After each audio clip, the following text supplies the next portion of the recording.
Hey everyone, सबसे पहले मैं अपने बारे में बता देता हूँ। My name is Vaibhav Chahar and currently I am in my 4th year और मैं 8th सेमेस्टर में हूँ। तो 2 महीने पहले मैंने इन्फोसिस का L2 क्रैक किया था और मेरा एक पॉडकास्ट आया था उन्नति मित्तल के चैनल पे। उसके बाद बहुत सारे लोगों ने मुझे डीएम्स किए लिंक्डइन पे कि भैया स्ट्रैटेजी बता दो। बहुत सारे सवाल थे उनके, तो हर बार हर किसी को डीएम में बता पाना बहुत ज़्यादा मुश्किल हो रहा था। तो मैं सोच रहा था कि मैं इसके लिए एक डेडिकेटेड वीडियो बना देता हूँ। इसमें मैंने सारे के सारे पॉइंट्स कंसिडर किए हैं। अगर आपको कोई डाउट रह जाता है तो आप मुझे एंड में बता सकते हो, मैं वो भी अगली वीडियो में क्लियर कर दूंगा। तो सबसे पहला डाउट जो बच्चों का था वो ये था कि भैया कितने डीएसए के क्वेश्चंस हमारे सही रहेंगे और किस लेवल तक, मतलब जैसे अगर कोई डीएसए पे है तो उसको कितने क्वेश्चंस करने चाहिए, L1 पे है, L2 पे है, L3 पे, तो उसके हिसाब से कितने क्वेश्चन सही रहेंगे। सबसे पहले अगर मैं डीएससी और L1 को अगर मैं कंसिडर करके चलूँ तो वहाँ वो लोग डीएससी पे उतना हार्ड नहीं जाते हैं। आप स्टैंडर्ड एरे और स्ट्रिंग के क्वेश्चन कर सकते हो। एक प्लेटफॉर्म बताता हूँ, उसका नाम है नीट कोड, ठीक है। उसमें आपको टॉप 150 प्रॉब्लम्स या टॉप 100 प्रॉब्लम्स करके एक शीट मिल जाएगी। आप उसको फॉलो कर सकते हो, जिसमें आप सारी के सारे जितने भी स्टैंडर्ड क्वेश्चन हैं वो आपको मिल जाएंगे और मैक्सिमम उन्हीं क्वेश्चंस में से आपके आएंगे। और एसक्यूएल की भी प्लेलिस्ट है, तो आपको एसक्यूएल के टॉप 50 क्वेश्चंस भी वहाँ पे मिल जाएंगे। अगर आप उनको सॉल्व करके चले जाते हो तो आपका इंटरव्यू में एसक्यूएल वाला पार्ट और डीएसए वाला पार्ट आराम से हो जाएगा। अब दूसरी सबसे मेन चीज़ जो आती है वो ये है कि बहुत सारे बच्चे क्वेश्चन पूछते हैं कि भैया कितना सिस्टम डिज़ाइन हमारे लिए सही रहेगा, क्योंकि इन्फोसिस में इंटरव्यू पे वो सिस्टम डिज़ाइन पे ध्यान देते हैं। तो ये वहाँ पे एक ऐसी चीज़ रहेगी जो आपके इंटरव्यू को और ज़्यादा अच्छा बना सकती है। तो पर्सनली मैं सजेस्ट करूँगा कि आप यूट्यूब पे जाइए, वहाँ पे आपको इस तरीके की वीडियो मिल जाएंगी कि अगर इंटरव्यूअर आपसे पूछता है कि आप ज़ोमैटो नाम का एक ऐप है, ज़ोमैटो एक टाइप का एक ऐप है, आपको एक ऐसा ऐप डिज़ाइन करना है, तो वो कैसे डिज़ाइन करना है, उसकी फंक्शनैलिटीज़ क्या होंगी, नॉन फंक्शनैलिटीज़ क्या होंगी, स्केलेबिलिटी कैसे होगी, हर चीज़ वहाँ पे बहुत ज़्यादा अच्छे से एक्सप्लेन की होती है। और आप टॉप 50 क्वेश्चंस आप चैट जीपीटी से या किसी भी एआई टूल से आप पढ़ सकते हो, जिससे सिस्टम डिज़ाइन से क्वेश्चन पूछे जाते हैं। एटलीस्ट एचएलडी आप करके जाओ। कोई भी वन शॉट वीडियो आपसे आपको 2 से 3 घंटे की मिल जाएगी। रोहित नेगी करके एक यूट्यूबर है, उसके चैनल पे भी एक वीडियो पड़ी हुई है। तो आप ये चीज़ें कर सकते हो, उससे आपका सिस्टम डिज़ाइन एटलीस्ट इतना स्ट्रॉन्ग हो जाएगा कि आप इन्फोसिस का इंटरव्यू क्रैक कर सकते हो। और अगर डीएससी की मैं बात करूँ, अगर L2 पे जाता है या L3 पे जाता है, तो वहाँ पे डीएसए थोड़ा आपसे हार्ड पूछा जा सकता है। वहाँ पे आपसे डीएसए, ट्री, ग्राफ, ये क्वेश्चंस पूछे जा सकते हैं, क्योंकि वहाँ पे एक्सपेक्टेड होता है कि आपको डीएसए थोड़ा अच्छे लेवल पे आना चाहिए। मेन बात है, अब यहाँ पे जो मेन बात आती है, ये था सिर्फ डीएसए वाला पार्ट और कोर सब्जेक्ट वाला पार्ट। लेकिन जो आपका मेन इंटरव्यू होता है ना, वो होता है प्रोजेक्ट बेस पे, कि आप अपने प्रोजेक्ट्स को जितना अच्छे से एक्सप्लेन कर पाओ।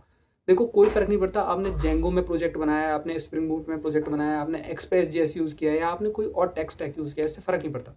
लेकिन आपको अपना प्रोजेक्ट एक्सप्लेन करना आना चाहिए अच्छे से। वो आपसे वर्क फ्लो पूछेंगे, वो आपसे चीज़ें पूछेंगे कि आपने कैसे लिखी। जैसे मेरे फुल स्टैक के प्रोजेक्ट थे, तो मुझसे एपीआई कॉलिंग के बारे में, मुझसे स्ट्रक्चर के बारे में, चीज़ें काम कैसे कर रही हैं, मुझसे मिडलवेयर के बारे में इसके कुछ क्वेश्चंस पूछे गए थे। कुछ अलग अलग टाइप के क्वेश्चंस थे, काफ़ी सारी चीज़ें थी। और मुझसे कंप्यूटर नेटवर्क्स के क्वेश्चन पूछे गए थे कुछ कुछ, जैसे सेशन लेयर पे हम क्या क्या कर सकते हैं, ये सारी चीज़ें पूछी गई थी। तो बच्चे एक और बहुत ज़्यादा इंपॉर्टेंट क्वेश्चन पूछते हैं कि भैया क्या हमें वो रिज्यूमे लेके जाना चाहिए जो हमने पहले से अपलोड कर रखा है, या हमें अपडेटेड वाला लेके जाना चाहिए। क्योंकि कई बार होता है कि हम रिज्यूमे पहले अपलोड कर देते हैं, उसमें कुछ चेंजेस करना भूल जाते हैं। तो आप उसमें चेंजेस कर सकते हो, आप अपडेटेड वाला रिज्यूमे वहाँ पे लेके जा सकते हो, उसमें कोई दिक्कत नहीं है। अब आता है लास्ट क्वेश्चन और सबसे मेन क्वेश्चन, कि भैया अगर मेरा L2 पे इंटरव्यू अच्छा नहीं गया या L1 पे इंटरव्यू अच्छा नहीं गया, तो क्या L2 से मुझे L1 पे डिग्रेड कर देंगे, या L1 से मुझे डीएससी पे डिग्रेड कर देंगे कि नहीं कर देंगे, या डायरेक्ट रिजेक्ट कर देंगे।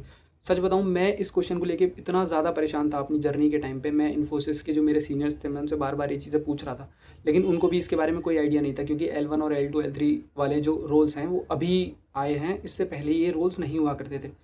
तो आप अगर L2 पे, आपका L1 पे अगर आपका interview up to the mark नहीं गया है, तो वो आपको L1 पे डिमोट कर देंगे। अगर L1 पे आपका अप टू द मार्क नहीं गया है तो डीएससी पे डिमोट कर देंगे। डायरेक्ट रिजेक्ट नहीं करेंगे वो आपको मैक्सिमम चांसेस होंगे कि अगर आपका इंटरव्यू, आपने मैक्सिमम क्वेश्चन के अगर आंसर दिए हैं, तो वो आपको किसी ना किसी रोल पे ज़रूर कंसिडर करेंगे। ऐसा नहीं होगा कि आपको डायरेक्ट हटा देंगे उसमें। अब मैं यहाँ पे आपके साथ एक प्रो टिप शेयर करने वाला हूँ। सबसे पहली बात ये है कि आपको कम से कम क्वेश्चंस करने हैं। टू बी ऑनेस्ट, आपको कम से कम क्वेश्चंस में ज़्यादा से ज़्यादा आउटपुट आपका निकल के आना चाहिए। नीट कोड पे आप टॉप 100 क्वेश्चंस करो, उससे ज़्यादा क्वेश्चंस मत करो, आपके पास उतना टाइम नहीं है। अपना रिज्यूमे अच्छे से करके जाना, उसमें कोई भी ऐसी चीज़ नहीं होनी चाहिए जो आपने अपने हाथ से नहीं बनाई हो।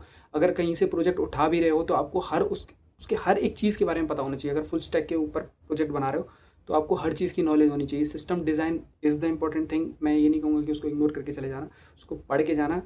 ऊप्स के क्वेश्चंस भी पूछ लिए जाते हैं, तो ऊप्स का भी एक ओवरव्यू आपको होना चाहिए, आपको पता होना चाहिए क्लासेस ऑब्जेक्ट्स के बारे में।